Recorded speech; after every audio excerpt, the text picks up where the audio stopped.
Hi, everybody. I just wanted to talk to you today about knowing your reason, season, and lifetime. Um, Lately, I've been under what I call prayer instruction. Okay, so it's like a combination of my world of construction and instruction. Okay, so I see that the Lord is building me up. So that's the construction. And then instruction, just receiving word of what He wants from me, what He wants me to deliver. Um, how do I deliver it? How do I make people hear me and allow God to speak through me? Um, so I'm gonna start this first of all with just a quick prayer. Lord, I just pray that you hide me, first of all, behind the cross. No, I am not a preacher. No, I do not claim to be one. And Lord, I just want to know that, though, that in everything I do, I'm doing your will, Lord. That I'm actually able to just at least reach one person, Lord, then I've done your purpose, God. Lord, I just ask again that those who need to hear receive what I say, Lord. That I'm not trying to give my business, but I'm trying to help others through my experiences, God. Lord, if that can get done, Lord, then I know that I've done my job at least this once, Lord. And I love you and I thank you and I pray for all those who's listening. In Jesus' name, amen. So, okay, now I know I'm a big crybaby. You probably noticed that, so I already got my tissue ready in case it happens. Um, but yeah, I'm a little emotional a lot, so hopefully I don't get emotional. Hopefully I can just get through this without the emotion. But I've been dealing with some stuff. I mean, I think we all get to a time when season ends, the year ends, or whatever. It can be Thanksgiving, Christmas, New Year's, and you see certain parts of your life that you expected to be, and then you're wondering what happened and why you're not there, and it can get a little bit, and it can be any situation. You can probably have your finances together. You can probably have your husband. You can probably have your wife. You can probably have all these things, right? But it's still going to be something that you be like, well, I wish I had by the end of the year, by this time in my life, by whatever, whatever. And sometimes it can wear on your spirit because as humans, it happens, right? But one of the things that I think I have mentioned to y'all is that I was doing the CSL blood plasma, and that it was giving me some money, right? Not much. The first four times they have you come twice a week. That was $60 per hour, and then after that it's according to your weight. So um, it can drop from 40 to 45, 30 to 35, and 20 to 25, all according to your weight where you fall into. And so what should have been a really easy journey for me always has to sit here and make me get confused and maybe sometimes even a little like, what just happened? So I went through that, the what just happened moment. So basically, there was just the one person who, like I said, I've been there 6 times, but twice one guy took care of my blood work. And every time he would do it, it seemed like he was coming in at a certain angle that was almost like almost 90 degrees. Which, if you're trying to take blood, I don't do blood. I'm not a phlebotomist. My daughter is, but I'm not. Okay, but I do know how I do know I have an understanding of how blood is to be taken because I'm a nurse. I do know when I'm giving intramusculars. I know different. They teach you this, even though they don't teach you phlebotomy. They still show you and teach you what you're doing. So I have what I guess maybe like smaller diameter veins. So I always know that when people come in, they got to come in more closer and get in there because it's not. I don't have thick diameter veins, and maybe that could be why some people you can go in at an angle, and some people you got to get flatter and in there. Also, sometimes my veins roll, so I don't know if that's a norm or not a norm. Okay, but what I do know is that this one guy was hurting me, and it's not his fault. He wasn't trying to be mean or malicious to me. And I don't want to, first of all, knock CSL for the good that they're doing. So let me make that very clear. I still promote it. I still promote people to help other people in whatever way you can. I still promote if giving your blood plasma is going to save lives, if it's going to help people have a better quality of life, then if this is for you, you do this, because I don't want this to be a thing where I'm mad at CSL, because that's just not the case. Again, it's a bigger picture than what I'm talking about right now. I'm just telling you something that's going to be related to something totally different from CSL plasma. I still promote it. It still helps people. Okay? So I just need that to be said. I guess what that's called a disclaimer. So I just need that to be said. But he was coming at an angle, and the angle hurt it. Okay, and everyone else was coming in a little bit differently, and it just didn't hurt me because I don't really get hurt off of needles. I've been like this since I was a kid, which is why I actually became a nurse. I couldn't wait to give needles, right? So that's crazy, but it's the truth, and now I tell you that's the truth.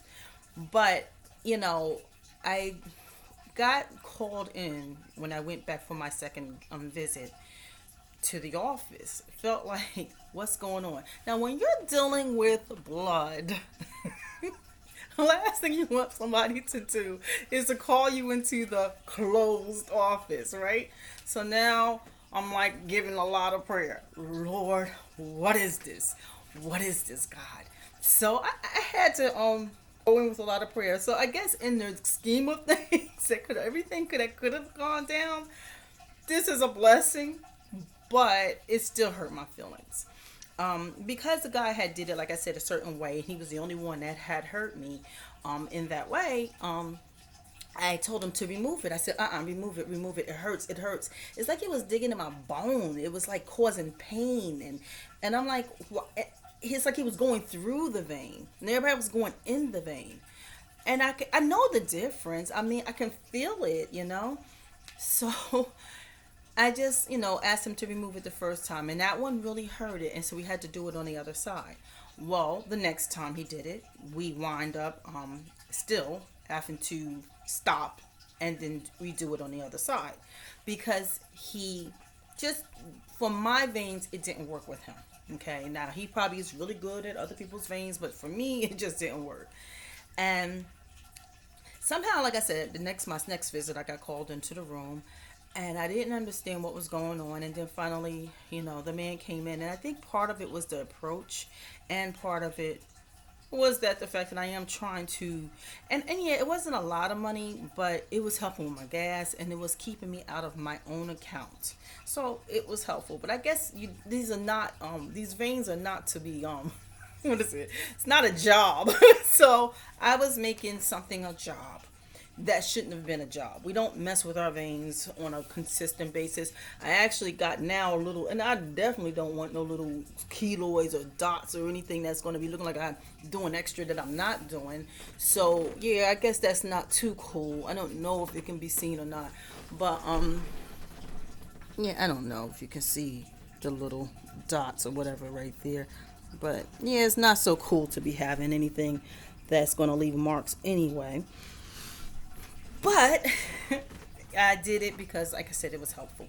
But when I got in there, he closed the door, or kind of closed the door. Didn't even really close the door. And he says, it's come to my attention that there's been a problem with you. What? Now, first of all, I am not a person that's going to make a scene. But if it hurts, yeah, I'm going to be like, oh, no, no, no. And that's how it's like, oh, no, no, no, remove it right now. Remove it right now. It hurts.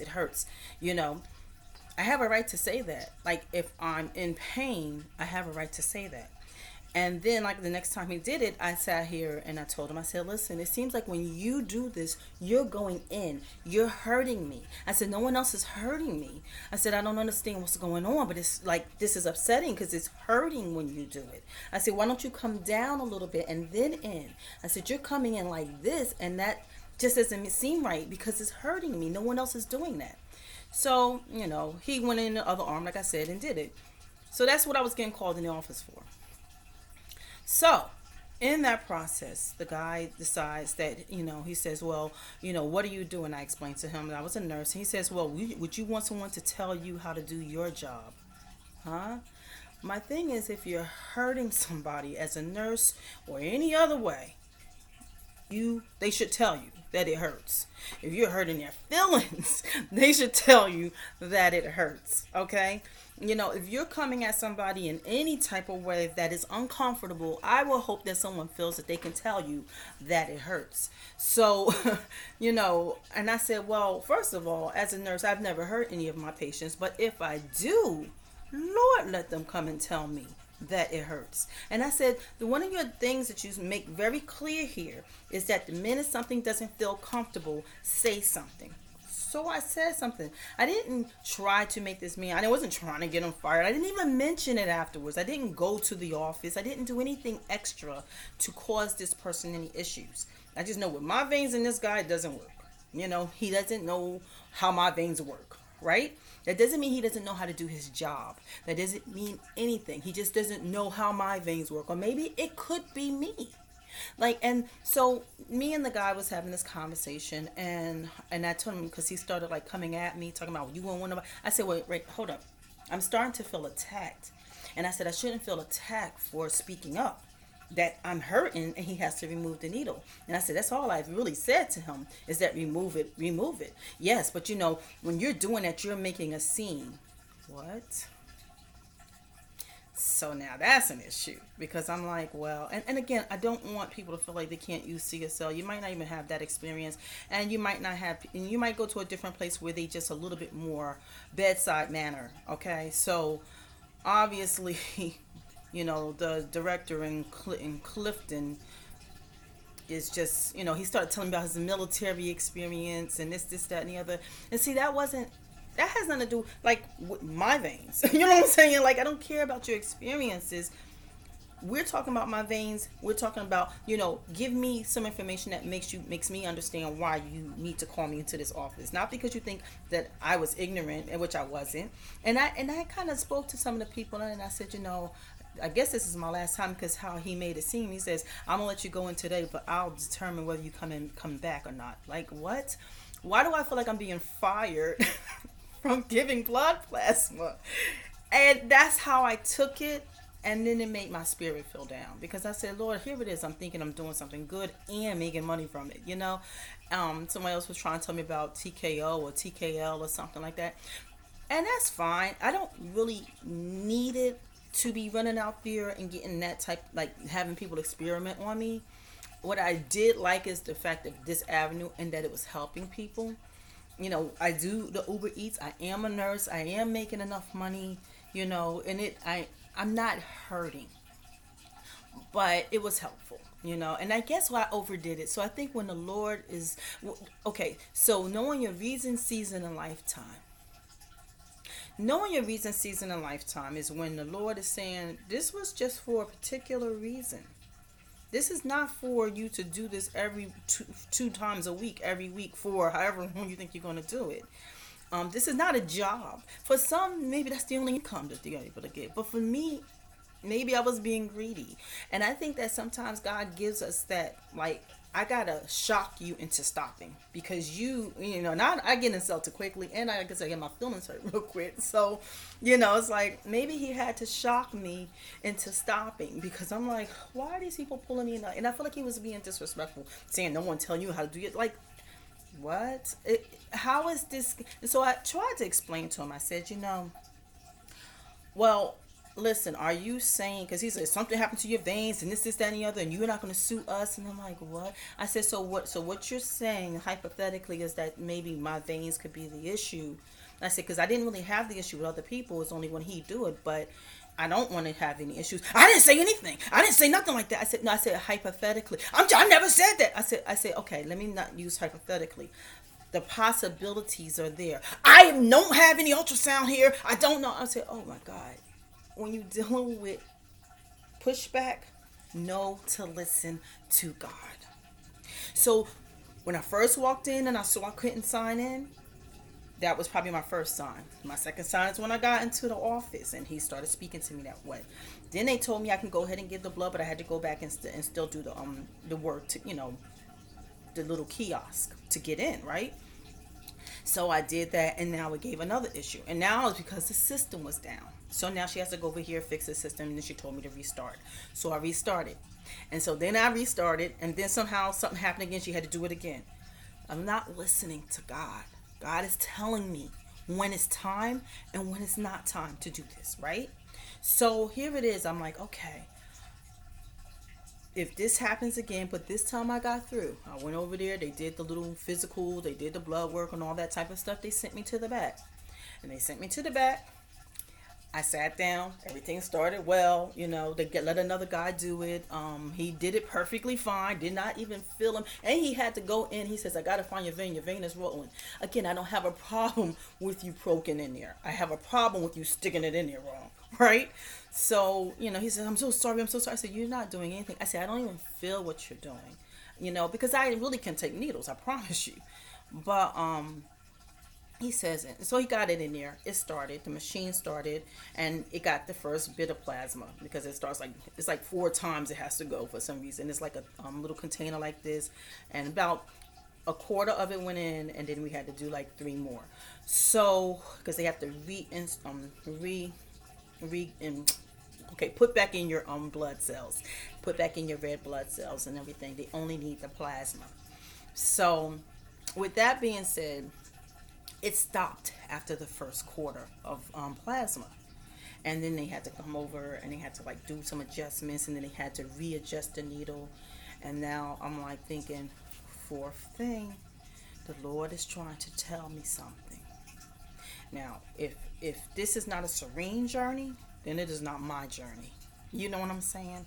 If it's not a serene journey, it is not my journey. See, this is something I don't have to do, but I also know I have to listen to God. And I said, if they just can't get this to go right, then I'm just going to end it here. I said, I already feel kind of mad in my spirit, feel hurt in my spirit, feel like, why did I have to go through this? Why did this man have to come at me like that? For being in pain, for telling someone to remove a needle from my body that I should be able to say, right? But then you know, he's speaking to me, and I hear him. I say, Lord, this is not right. I said, maybe I should stop. Know when to stop. Know when to stop. Know when to stop. I should tell you something about me. I don't like to quit. So it's like I've worked so hard to stop being a quitter that now when I'm quitting, I feel like I failed. Because so many things I always say I'm going to do, I'm going to do, I'm going to do, and then I start and then I don't do. So I like to get things to the finish. I told myself I was going to do this until March. It was going to help me, and then I was going to be fine. So I had already set a plan for myself. So obviously I don't want to quit. And I like to see if I can give it my all, if I can finish it, if I can get to the end result. And so sometimes you can get to end results, and sometimes the Lord wants to remove you from end result, right? He doesn't want you to continue. So I didn't get it, and then I got it. And I said, you know what? I'm feeling a sign. The Lord is talking to me. Now I know I sound like a crazy ranting woman to those young girls and guys, but that's fine because I knew I had to stop. I knew that this was no longer for me. I knew that my journey on this has ended. The reason I was there is because my patient was in a hospital and it was extra money at that time. Well, my patient has came back. I have now sat here and gotten a lot of overtime, right? So now that has made up for time. I worked on holidays, which was giving me time and a half. So the thing is, I'm getting that money back. Like I didn't really missed it. So I could leave that now. And so that was one of the things that the Lord was trying to explain to me. He says, know when your reason and your season and your life, and no one is a reason, a season, and a lifetime. So, just another little experience that then it hit me because as we all know, this is called Mara Speaks.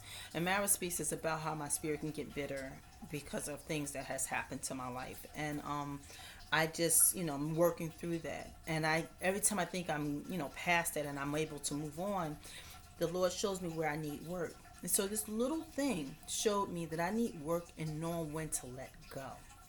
I need work in knowing when the reason is over. Okay?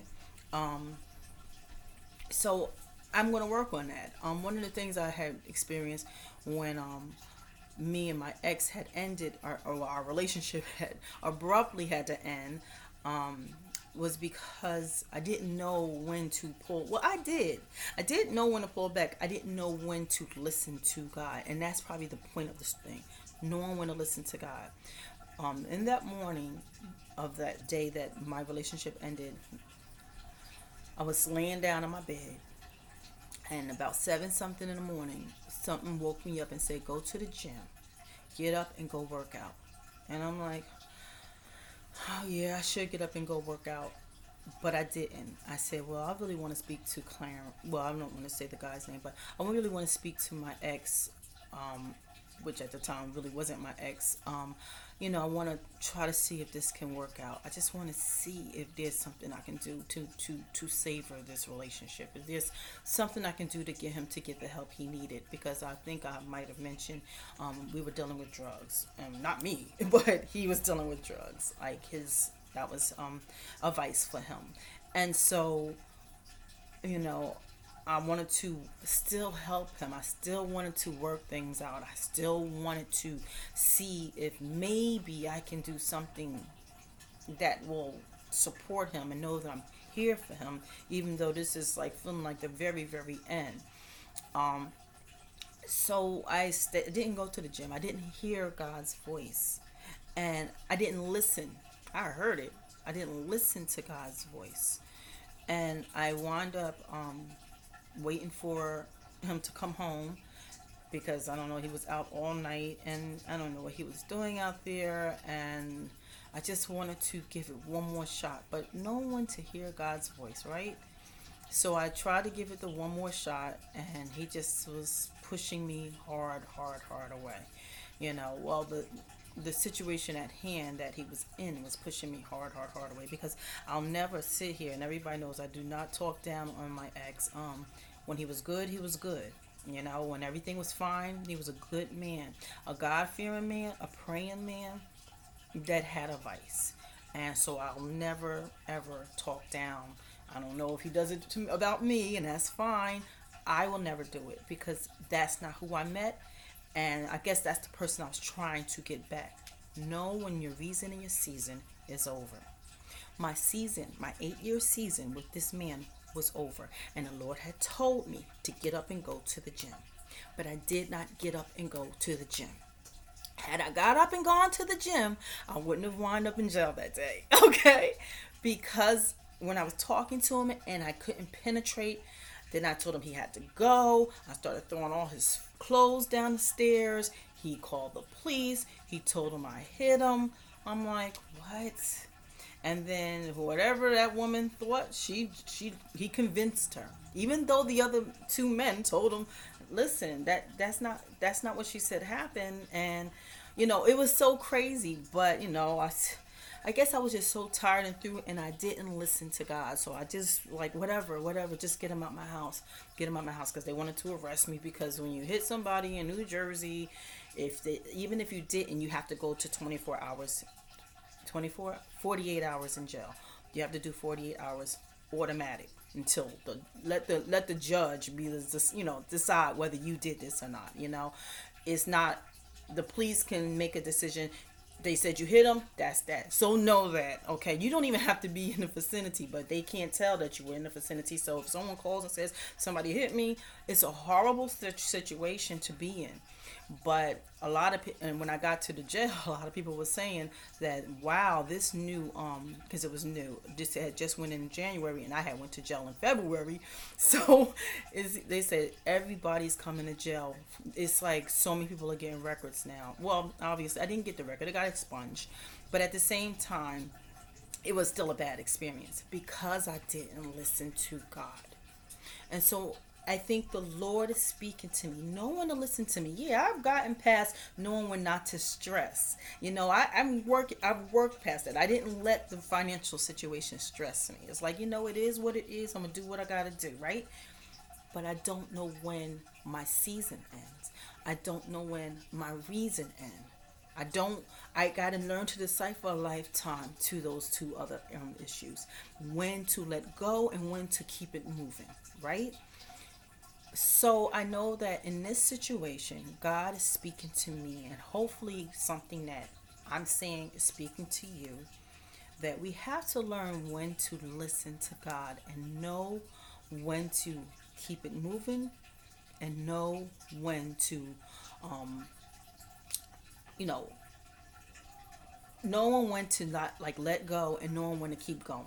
Okay, just knowing those two things. It's a big importance because let me say, going back to what I was saying earlier about my veins and stuff. Now they're itching, both sides are itching. And yesterday in my thigh, it was hurting, like it felt like something wasn't right because they didn't want me to leave after my because they couldn't put my blood cells back in because it was not my blood was clotting, but the machine was clotting, so they couldn't reinstitute it. So they wanted me to take Gatorade, and then I had to wait there for 15 minutes. Now I'm like, I felt fine, but I don't know, maybe later on my body started acting up. I was drinking, did drink all the Gatorade, I had two more things of water, but I started feeling something, and that kind of scared me because I overdid it. It's a good thing to give the CSL plasma. It's a good thing because, like I said, you're helping people. It's not a good thing to overdo it because now I'm hurting me, right? They encourage 2 times a week, but maybe you need to skip a week or two. You don't have to do it every week. Like, they give you these bonuses that make you want to do it because you're like, oh, I'm going to get an extra $75. I'm going to get an extra this. I'm going to get an extra that. So now you're thinking, like, I got to do this because if you got a goal in mind, like I did, you want to reach those goals faster. Be careful. That's all. Just be careful and know when to listen to God. Know when your reason is, know what your reason is, know what your season is, and know when God is giving you something for a lifetime. That is probably my message right there. Know when to let go and when to keep it going. Just I don't want to sit here and keep going when God is telling me, you know, this is coming to an end. So he had to abruptly make it happen, and just like he did when he put me in jail, and I of course made it happen because I'm like, hold up, this no relationship is worth this much craziness, right? So I knew this is it. This is when I need to move back because like, and believe me, I'm no fool. I'm not that one that's going to keep running back even after God is trying to tell me not to. I mean, I believe that God has something better for me and someone better for me, and I know that I have goals, financial goals or whatever other goals that hopefully God also sees in His plan, you know, and so I'm working towards it, and there's other avenues of making that happen. So that's really that. I hope that this message was able to come to you with the spirit of purpose, knowing that my experiences can help somebody else makes it all worthwhile. So I love you and have a blessed day. Bye bye.